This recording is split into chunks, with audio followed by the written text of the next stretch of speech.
I am honored to have Dr. Shindale with me. I'll turn it over to you, Dr. Shindale, to say hello to everybody and Okay, tell us a little bit about your background, and then we'll get sure. rolling with our conversation. Sure. Hi, everyone. My name is Dr. Shindale Seal, and Bruce asks these questions like, "Who are you?" and it's really interesting. Sometimes those are the hardest questions to ask. And so for me, I think one of the things that I like people to know about me mostly, and you'll probably see it in my bio in LinkedIn, is that I envision a world where historically underrepresented and marginalized groups have equitable opportunities to succeed in academia and in the workplace.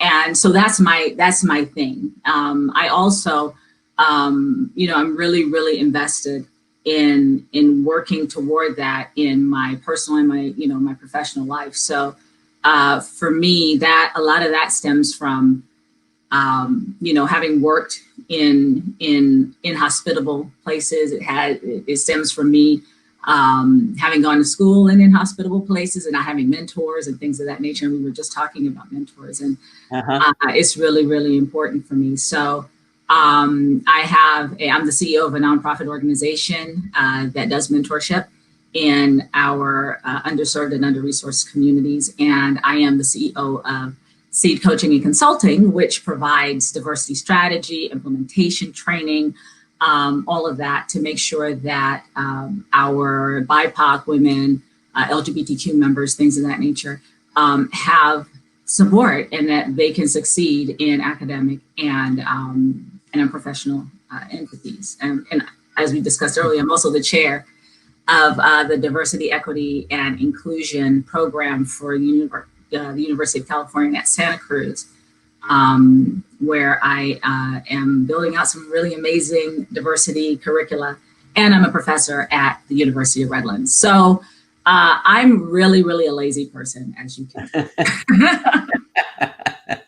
I was going to say, you have one of the most diverse and wide footprints, I think, from all of my guests so far. So you take the prize for width of talking about diversity. You mentioned those D, E, and I words several times. So diversity, equity, and inclusion. So for those of us that don't know very much about this, including me, so I'm here to learn as well. Perhaps you can tell us what you see each of those terms means here. Well, it's funny because, Bruce, we have DE&I, diversity, equity, and inclusion. A lot of people, they're collocates, honestly, in a lot of ways.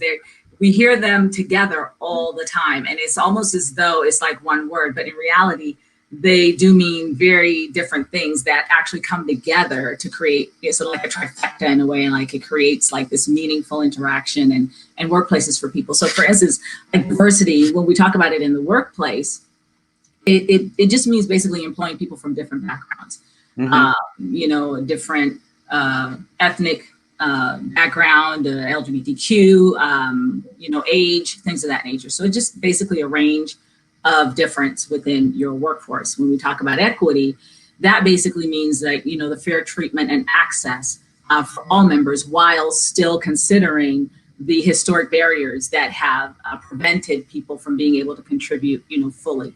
So when I'm considering, job applications or things of that nature, it's really important to look and see, well, why are women underrepresented in this particular situation or whatever, things of that nature. And then when we have inclusion basically means that people feel like they can fully contribute to their organization and bring their authentic selves to the workplace. And this, interestingly enough, is equally as difficult as equity. And why that is because we have workplaces that are not constructed necessarily to enhance equity and enhance inclusion. And I have a really great anecdote, like with Twitter. A few years back, we saw this where they were, they'd seen all the data, and the data indicated that, like a lot of us know, that there's a dearth of women in engineering and in technology and things of this nature. And so they did like a demographic kind of profile of their organization. They did a demographic profile, nationally.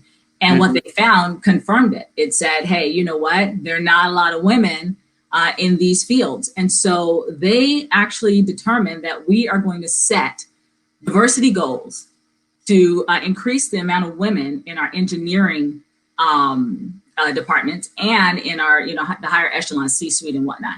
And it was hugely successful because what they did was like, they benchmark it, they looked at the environment. It was really, really research driven. And so regardless of size, this really shows it, like if you're able to really look at the data and determine and define diversity for yourself, that you can, you can actually look to start creating some serious diversity in your organization. And right now, we've got that remote situation. Yeah. Right? Everybody is working from home. This is why we're here. And that increases opportunities for diversity exponentially. It's literally just a LinkedIn search. That's my play for LinkedIn, or a Google search away from, just finding diverse candidates, people with disabilities, older workers, things of this nature. So there really is no excuse for not having a diverse workplace. We also have people, organizations that don't have the remote option, and for them, location is key. So when I'm speaking and I'm advising my clients, I tell them, hey, look around, look at your community. What's the representation in your community? And then you compare that to your workforce. What's in your workforce? Does your workforce reflect what's in your community? And if it doesn't, then that's how you may want to define your diversity. And then of course they say, well, the people in the community aren't skilled in what we do. And well, then that offers you another opportunity.